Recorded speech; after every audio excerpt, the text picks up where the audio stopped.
నమస్తే, welcome to Telugu రాజ్యం. ప్రస్తుతం మనతో పాటు ఉన్నారు సీనియర్ జర్నలిస్ట్ భరద్వాజ గారు. నమస్కారం. నమస్తే. ముఖ్యంగా ఢిల్లీ పేలుడు ఘటనలో షాకింగ్ నిజాలు కూడా బయటకు వస్తున్న పరిస్థితి. మాట్లాడుకుంటే యూనివర్సిటీలోనేమో వైద్య విజ్ఞానం తయారు చేస్తూ ఉంటారు, కానీ కొన్ని యూనివర్సిటీలో ఉగ్రవాదులను తయారు చేస్తున్న పరిస్థితి. ఎందుకు మన దేశానికి ఈ రకమైన వ్యవస్థ ఉన్న పరిస్థితి? అదేవిధంగా ఏంటంటే ఏకంగా మన దేశం వాళ్ళని, మన దేశ వైద్య విద్యార్థులే కొంతమంది మన దేశం మీద టార్గెట్ చేసినారు. సో దీని వెనుకాల అసలు పాత్రధారి, సూత్రధారి ఎవరు, ఏంటి? అదేవిధంగా పాకిస్తాన్ నుంచి జైషే మహమ్మద్ ఉగ్రవాద సంస్థకు ఢిల్లీ పేలుడు ఘటనకు ఏమైనా లింకులు ఉన్నాయా? ఏం చెప్తారు సార్? అంటే ఇప్పటి వరకు ఎవరు క్లెయిమ్ చేసుకున్నట్టుగా ఎక్కడ వార్తలు లేవు. అంటే జనరల్గా ఇలాంటి సంఘటనలు జరిగినప్పుడు క్లెయిమ్ చేసుకోవటం అనేది జరుగుతుంది. పహల్గాంలో కూడా జరిగింది. జరిగిన వెంటనే మేమే ఈ ఘటనకి బాధ్యులు అని చెప్పి ప్రకటించుకున్నారు. అయితే ఈ ఢిల్లీ బ్లాస్ట్ నేపథ్యంలో చాలా విషయాలు నడుస్తున్నాయి. మీరన్నట్టుగా మన యూనివర్సిటీలన్నీ పొల్యూట్ అయిపోతున్నాయి, ఉగ్రవాదుల్ని తయారు చేస్తున్నారు అనే అభిప్రాయం కూడా బయటకు వస్తుంది. అంటే యూనివర్సిటీల్లో విద్యార్థులకి రాజకీయాలు ఉండకూడదు అనేటువంటి ఒక అభిప్రాయం ఆ మధ్యకాలం నుంచి విపరీతంగా ప్రచారంలో ఉంది.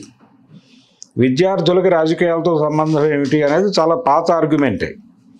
ఇప్పుడు ఆ ఆర్గ్యుమెంట్ని మళ్ళీ తీసుకురావడానికి విద్యార్థుల్ని రాజకీయాలకు దూరం చేయటం అనే ప్రోగ్రాం ఒకటి బలంగా నడుస్తున్నట్టుగా అనిపిస్తుంది. ఈ ఆర్గ్యుమెంట్ వెనకాల ఏ మేరకు రాజకీయాలను అలౌ చేసినా వాళ్ళు ఉగ్రవాదులుగా మారిపోయే ప్రమాదం ఉంది అని. అలాగే పర్టికులర్గా ఒక కమ్యూనిటీకి చెందిన వాళ్ళని టార్గెట్ చేయటం అనే ప్రోగ్రాం ఒకటి హిడెన్గా జరుగుతోంది. దీంతో పాటు ఇంకొక ఆసక్తిదాయకమైనటువంటి విషయం ఏంటంటే అనేక విష పదార్థాలను తయారు చేసి ఈ దేశ ప్రజల్ని చంపేయటానికి టార్గెట్ చేస్తున్నారు అన్న టోన్లో ఒక ప్రచారం గత 3 రోజుల నుంచి చాలా విపరీతంగా ప్రచారంలో ఉంది.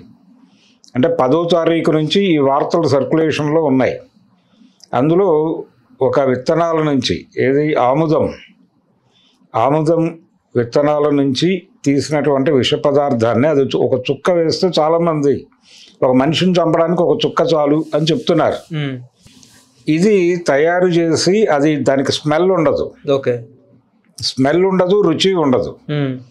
కాబట్టి దాన్ని నీళ్ళల్లో వేసేసి పంపిణీ చేయవచ్చు, లేకపోతే నూనెల్లో వేసి పంపిణీ చేయవచ్చు. ఆ చేయటం ద్వారా అది కన్జ్యూమ్ చేసిన వాళ్ళు క్రమంగా చనిపోతారు. అంటే అది కనుక జరిగితే ఆ ప్రయోగాలు చేస్తున్నారు వాళ్ళు ఇళ్లలో కూర్చుని. ఆ ప్రయోగాలు చేసి ఆ విష పదార్థాలను తయారు చేసి దేశ ప్రజల్ని టార్గెట్ చేసి చంపేయాలనుకుంటున్నారు అన్న పద్ధతిలో కూడా ఒక ప్రచారం నడుస్తోంది. దీంతోపాటు వైట్ కాలర్ టెర్రరిజం అనే పదం విపరీతంగా సర్క్యులేట్ అవుతోంది. వైట్ కాలర్ టెర్రరిస్టులు అంటే సమాజంలో గౌరవనీయమైనటువంటి స్థానాల్లో ఉండి వీళ్ళు ఇలాంటి పనులు చెయ్యరు అనేటువంటి అభిప్రాయం సమాజానికి కలిగించి వాళ్ళు ఈ యాక్టివిటీలోకి రావటం. అది మొన్న జరిగినటువంటి బ్లాస్ట్ దానికి సంబంధించినటువంటి డిఎన్ఏ టెస్ట్ ఒకటి జరిగింది. ఆ డిఎన్ఏ టెస్ట్లో వాళ్ళ మదర్ నుంచి సేకరించినటువంటి డిఎన్ఏ నుంచి మ్యాచ్ అయింది అనేది ఈరోజు వార్త. మ్యాచ్ అయింది. మనం ఎవరినైతే అనుమానితుడు అనుకున్నామో అతనే అనేది నిర్ధారణ అయింది.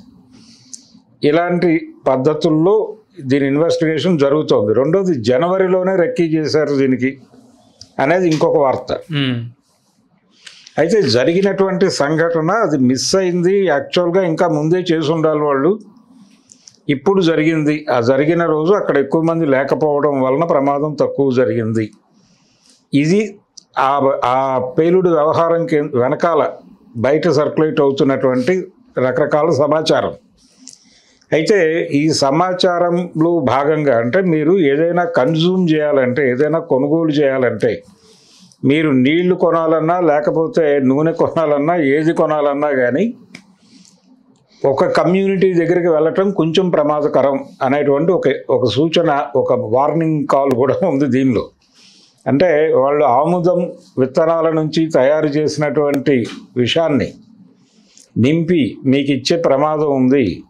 అంటే మీరు ఏ షాప్కైనా ఏదైనా వస్తువు కొనడానికి వెళ్ళినప్పుడు వాళ్ళు ఎవరు ఏమిటి అనేది తెలుసుకోండి, ఆ కంపెనీ ఏమిటో తెలుసుకోండి, ఆ తయారు చేసినటువంటి కంపెనీకి ఏవైనా లింకులు ఉండే అవకాశం ఉందా, లింకులు ఉండే అవకాశం ఉందా లేదా ఎలా చెక్ చేసుకోవాలి, వాళ్ళు ముస్లింలు అవునా కాదా అనేది చెక్ చేసుకుంటే కొంతమేరకు సేఫ్ అన్నట్టుగా ఒక వాతావరణాన్ని కల్పిస్తూ ఉన్నారు. అంటే నిజానికి దాని నుంచి విషం తయారు చేయవచ్చు, ఆ విషయాన్ని ఒక డ్రాప్తో ఒక మనిషిని చంపవచ్చు, ఇవన్నీ సైంటిఫిక్గా ప్రూవ్ అయిపోయినటువంటి విషయాలే అని ఒక నిర్ధారణకు వచ్చి మీడియా మాట్లాడిస్తోంది.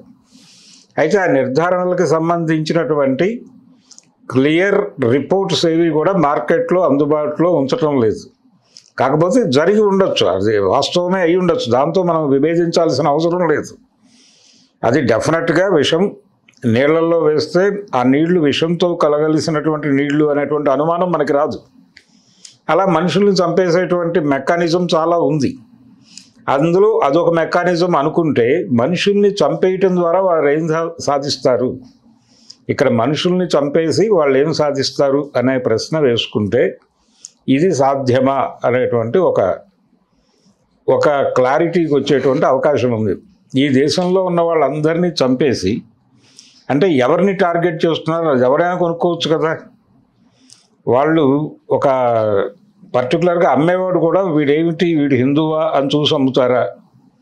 అంటే ఎవరిని చంపాలనుకుంటున్నారు, వాళ్ళు ఎందుకు చంపాలనుకుంటున్నారు, చంపడం ద్వారా ఏం సాధించాలనుకుంటున్నారు అనే 3 ప్రశ్నలు వేసుకుంటే మీరు ఏ టెర్రరిస్ట్ యాక్టివిటీ అయినా చూడండి, ఏ టెర్రరిస్ట్ అటాక్ అయినా చూడండి, అది ఆ టెర్రర్ క్రియేట్ చేయటం అనేది ఒక నిరసన కార్యక్రమంగానే ఉంటుంది.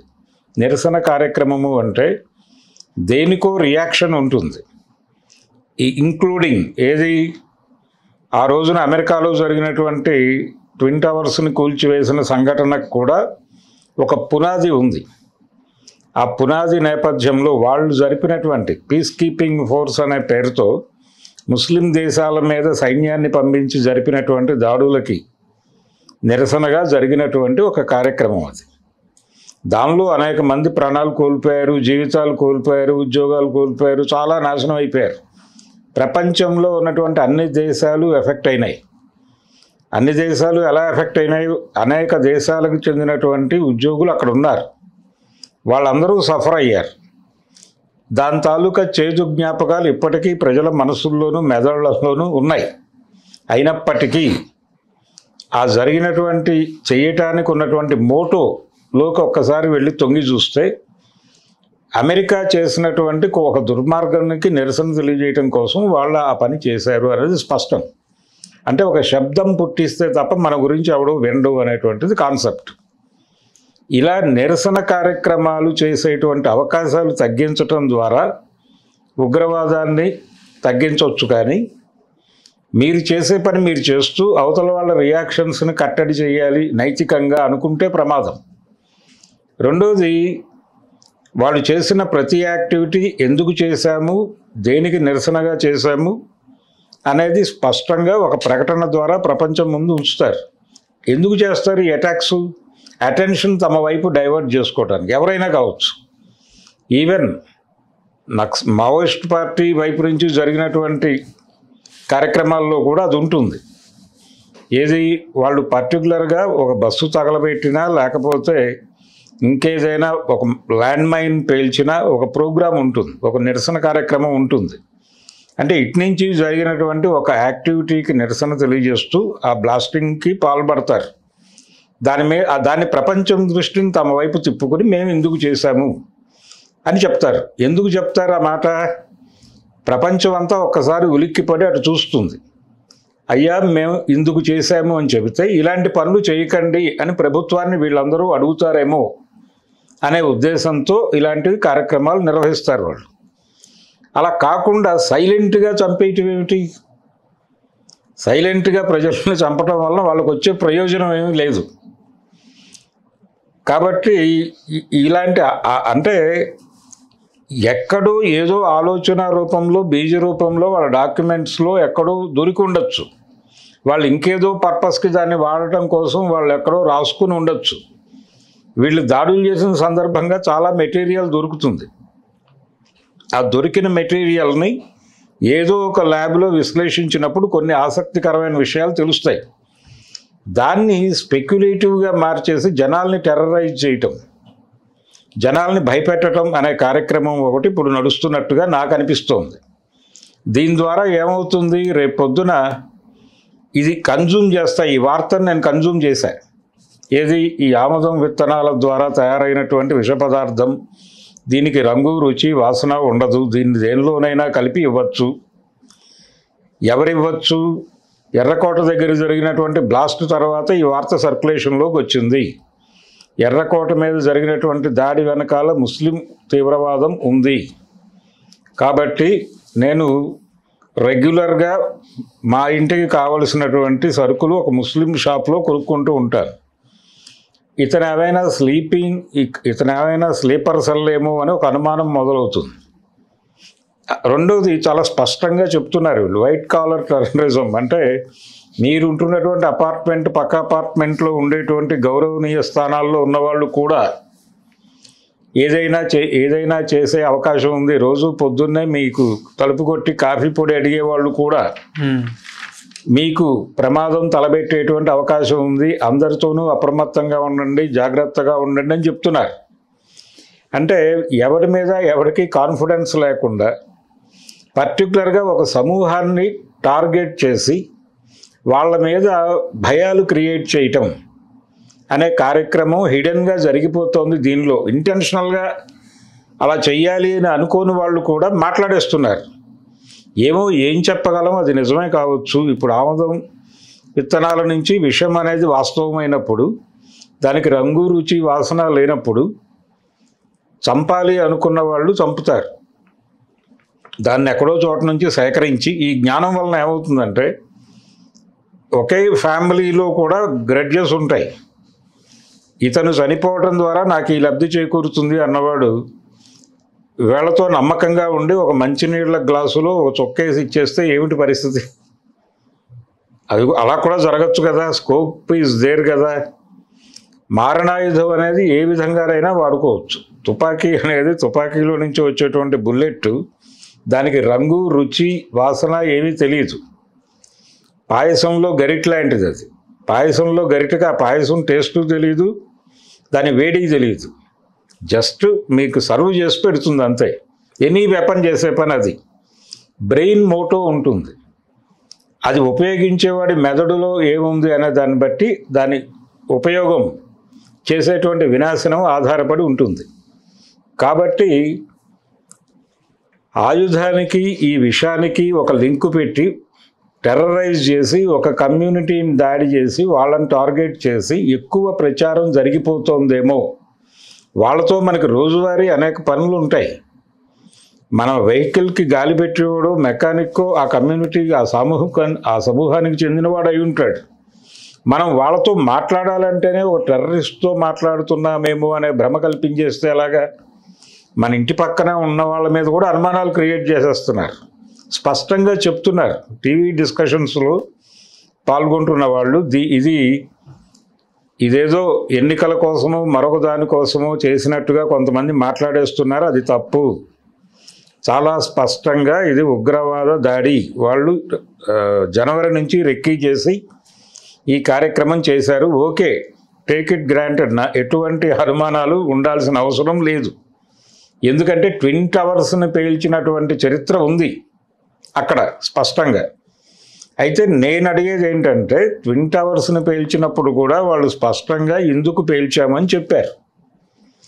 రెడ్ ఫోర్ట్ ఇన్సిడెంట్ పార్లమెంట్ మీద దాడి జరిగినప్పుడు కూడా వాళ్ళు చాలా స్పష్టంగా ఎందుకు చేశాము, మేం చేశాము అని ఒక సంస్థ క్లెయిమ్ చేసుకుంది.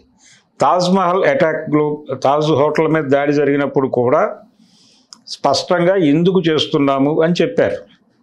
ఎనీ టెర్రర్ అటాక్ ఒక రీజన్ ఉంటుంది. ఆ రీజన్ జెన్యూనా కాదా అనేది వేరే గొడవ. కానీ వాళ్ళు ప్రపంచంలో వాళ్ళ ప్రధానమైన మోటో ఏంటంటే పబ్లిక్ అటెన్షన్ని తమ వైపుకు డైవర్ట్ చేసుకుని తాము చెప్పినటువంటి కాజుకి పబ్లిక్ ఒపీనియన్ని మోల్డ్ చేసి మా మీద ఈ రకమైన దాడి జరిగిన దానికి నిరసనగా మేము ఈ పని చేశాము, ఈ పనులు చేయకుండా ఉండాలంటే మా ప్రధాన సమస్య మీ దృష్టికి తెస్తున్నాం, ఇలాంటి పనులు మా మీద చేయవద్దు అని మీరు ప్రభుత్వాల మీద ఒత్తిడి తీసుకురండి ప్రజలారా అని చెప్పడం కోసం చేస్తారు. అది అలాంటి క్లారిటీ వాళ్ళకు ఉంది. మనుషుల్ని చంపడం అనే ప్రోగ్రాంలో వాళ్ళు లేరు. కొన్ని ఇష్యూస్ ఉన్నాయి, కొన్ని సమస్యలు ఉన్నాయి వాళ్ళకి. ఆ సమస్యల గురించి చేస్తున్నారు. అయితే ఈ దీనిలోనే ఇంకొక ఎక్స్ట్రీమ్కి వెళ్ళిపోయి కొంతమంది పాకిస్తాన్ అనేటువంటి దేశం చాలా ప్రమాదకరం అనేటువంటి ఒక క్లారిటీతో మాట్లాడేస్తున్నారు చాలా స్పష్టంగా. పాకిస్తాన్ ఉన్నంతకాలం ఇలాంటి ఘటనలు జరిగి తీరుతాయి. ఈ ఘటనలు ఆగాలంటే పాకిస్తాన్ని ప్రపంచ మ్యాప్ నుంచి తొలగించటం ఒకటే ఏకైక మార్గం అని కూడా చెప్పేస్తున్నారు. ఇది ఇంకొక తరహా టెర్రరిజం, ఇది కౌంటర్ టెర్రరిజం అనుకోవచ్చు. మనుషుల్ని కలిపి ఉంచడానికి ఏం ఆలోచించాలి, మనుషుల్లో ఈ రకమైనటువంటి హింసా ప్రవృత్తి పోగొట్టడానికి ఏం చెయ్యాలి అనే దిశగా ఆలోచనలు సాగటం లేదు. చాలా క్లియర్గా వాళ్ళని అటాక్ చేయడానికి ఏం చేయాలి అనే ప్రోగ్రామే జరుగుతోంది. మీరు ఈ పేరుతో ఇంకొన్ని హత్యలు చేస్తే దానికి ప్రతీకారంగా వాళ్ళు ఇంకెక్కడో బ్లాస్టింగ్ ప్రోగ్రాం ఏర్పాటు చేస్తే దీనికి అంతెక్కడ అనేది ఇష్యూ. పాకిస్తాన్ అనేది సమస్య అనుకున్నప్పుడు పాకిస్తాన్తో అంటే ఆ ప్రెజర్ తీసుకురావడానికి అంతర్జాతీయ సమాజం నుంచి వ్యతిరేకత వస్తుందేమో అనే ఒక భయాన్ని కూడా వీళ్ళు మాట్లాడేస్తున్నారు. ఆ భయం చొప్పున మేము మాట్లాడటం లేదు, కానీ పాకిస్తాన్ అనేది అది నైబర్ స్టేట్గా ఉన్నంతకాలం, నైబర్ కంట్రీగా ఉన్నంతకాలం ప్రమాదకరమే. అందులో పర్టికులర్గా పంజాబ్ జోన్. ఇక్కడ పాకిస్తాన్ అనేది వాస్తవానికి పంజాబ్ నుంచి చీల్చిన ముక్కే. పంజాబ్ను చీల్చి పాకిస్తాన్గా ఇచ్చారు. అయితే అది కొన్ని ప్రాంతాలను కలుపుకుంది. అక్కడ ఇంటర్నల్ గొడవలు ఉన్నాయి. ఆఫ్ఘనిస్తాన్తో ఒక గొడవ ఉంది వాళ్ళకి, ఆఫ్ఘనిస్తాన్తో గొడవ ఉంది, బలూచిస్తాన్తో గొడవ ఉంది. అక్కడ గొడవలు అక్కడ జరుగుతున్నాయి. ఎప్పుడో అక్కడ కూడా ఒక బ్లాస్ట్ జరిగింది. పాకిస్తాన్లో బ్లాస్ట్ జరిగింది హైకోర్టు ముందు జరిగిన సందర్భంగా వాళ్ళు కూడా ఇందులో భారత్ ప్రమేయం ఉందేమో అన్నట్టుగా కూడా మాట్లాడేస్తున్నారు.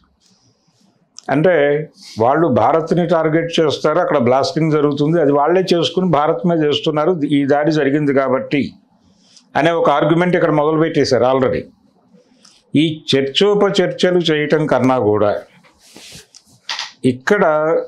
ఇక్కడ ఉన్నటువంటి ముస్లిం సామాజిక వర్గాన్ని హక్కును చేర్చుకోవడం కోసం ఏం ప్రయత్నం చేస్తున్నారు, వాళ్ళే చెప్పాలి కదా. ఈ దేశం మనకి అద్భుతంగా ఉంది, ఈ దేశంలో మేము హాయిగా ఉన్నాము, ఎటువంటి ఇబ్బంది లేకుండా ఉన్నాము, మేము ఇలాంటివి యాక్సెప్ట్ చేయము అని చెప్పే పరిస్థితి వాళ్ళల్లో ఎందుకు తీసుకురావట్లేదు? మీరు వాళ్ళని ఎందుకు భయపెడుతున్నారు? అందుకని ఉగ్రవాద అడుగుజాడల్ని నిర్మూలించటం అంటే అది జరగటం లేదు. ఈవెన్ కాశ్మీర్ని రోజు ఇష్యూ చేస్తున్నారు. రోజు ఇష్యూ చేస్తున్నది ఎందుకోసం అనేది స్పష్టంగా తెలుసు అందరికీ. పాక్ ఆక్రమిత కాశ్మీర్ అని ఒక ముక్క ఉంది, ఆ ముక్కని కూడా తీసుకొచ్చి ఇందులో కలపాలి అనే ప్రోగ్రాం ఒకటి హిడెన్గా ఉంది. ఆ హిడెన్ ప్రోగ్రాంలో భాగంగా పర్టికులర్గా కాశ్మీర్ లింకులు, కాశ్మీర్లో నుంచి పాకిస్తాన్ మీద దాడి, ఈ కార్యక్రమం జరుగుతోంది. అసలు కాశ్మీర్కి మీకు సంబంధం లేదని చెప్తేనేమో ఒప్పుకోరు. కాశ్మీర్ మా దేశము, మా దేశపు అంటే భరతమాత ముక్కు పుడక కాశ్మీర్ అనేటువంటి ఒక సెంటిమెంటల్ సైద్ధాంతిక సాహిత్యపు వాదం ఉంది ఒకటి. అయితే ఇవన్నీ లింకులు పెట్టుకొని మనుషుల ప్రాణాలతో ఎందుకు, మనుషుల ఆందోళనలతో ఎందుకు ఆటలాడుకుంటారు అనేదే గొడవ. ఎందుకు ఇన్ని పుకార్లు పుట్టిస్తున్నారు అంటే మనుషుల్ని, భారతదేశంలో ఉన్న ప్రతి మనిషిని చంపటం అనే ప్రోగ్రాంలో భాగంగా ఫలానా మతం వాళ్ళు ఆ యాక్టివిటీలో ఉన్నారు, ఆ ప్రయోగాలు చేస్తున్నారు, వీళ్ళ వెనకాల వీళ్ళకి ఫండ్ ఇస్తున్నటువంటి దేశాలు ఉన్నాయి, అది పాకిస్తాన్ ఫండ్ చేస్తోంది, ఇవన్నీ చెప్పడం ద్వారా ఏం సాధించదలుచుకున్నారు అనేది ప్రశ్న. అందుకని మన సోదరుల్ని మనకి కాకుండా చేయటం అంటే వాళ్ళలో ధైర్యాన్ని నింపాల్సింది పోయి భయాన్ని కలిగించటం, వాళ్ళు మరింత ముడుచుకుపోయేలా చేయటం, వాళ్ళని హర్ట్ చేయటం. వాళ్ళు హర్ట్ అయితే ఏమవుతుంది? వాళ్ళు హర్ట్ అయ్యి నిజంగానే ఇలాంటి యాక్టివిటీస్ వైపు వాళ్ళకు కూడా అరే మన గురించి ఇంత హీనంగా మాట్లాడుతున్నారు వీళ్ళు అనేది ఎవరో సెంటిమెంట్గా ఫీల్ అయ్యి మనం కూడా ఇలాంటి కార్యక్రమం ఒకటి చేద్దామనే ఒక ఇన్స్పిరేటివ్ టోన్లోకి వెడితే ఏమిటి పరిస్థితి?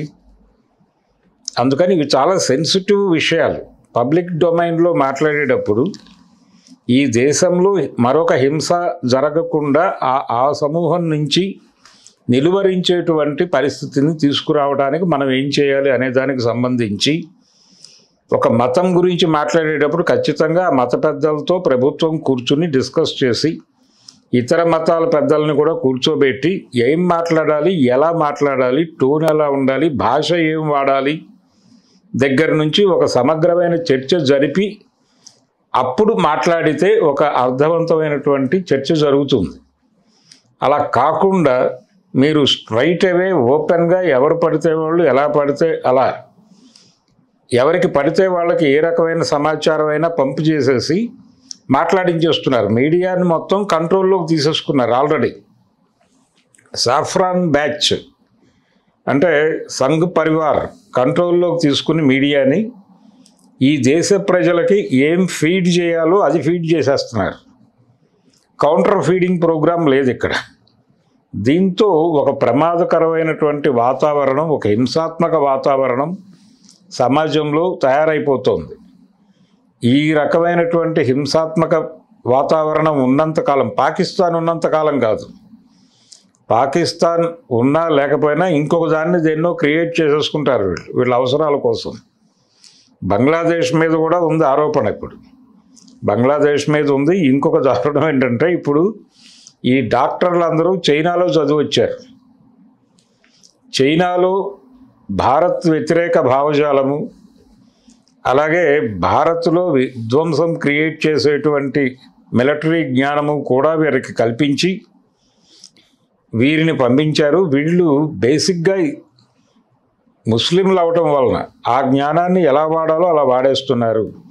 అంటే టోటల్గా ఈ దేశంలో ఉన్నటువంటి ముస్లిం సమూహం అంతా కూడా యాంటీ ఇండియా అనే ఒక బ్రాండ్ చేయటం అనే ప్రోగ్రామ్ ఒకటి హిడెన్గా జరిగిపోతుంది. ఇది ప్రమాదం.